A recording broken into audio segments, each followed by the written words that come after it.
geri dönemem. Eyvah, eyvah, ona yine geceleri zehir edemem.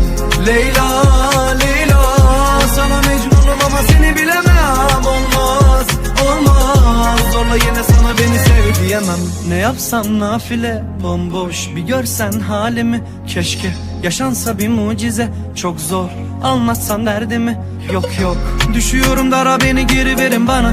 Arada bir geliyorlar üzerime ama sakladım acının en güzelini sana. Dünya bir yana, sen bir yana.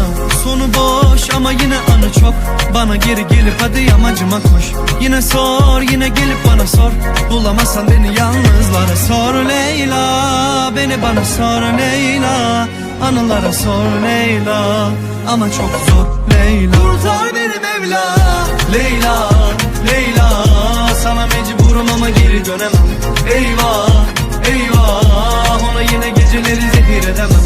Leyla, Leyla, sana mecnunum ama seni bilemem. Olmaz, olmaz, zorla yine sana beni sev diyemem.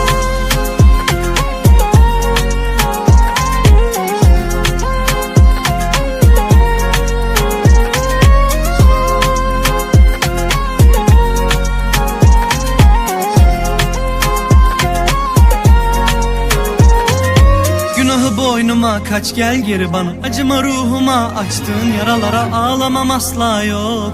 Ama bağışla beni bak zor. Sor Leyla, beni bana sor Leyla.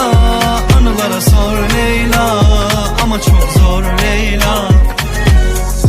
Leyla, Leyla, sana mecburum ama geri dönemem. Eyvah, eyvah.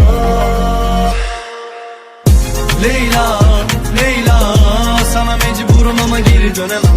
Eyvah, eyvah, ona yine geceleri zehir edemem. Leyla,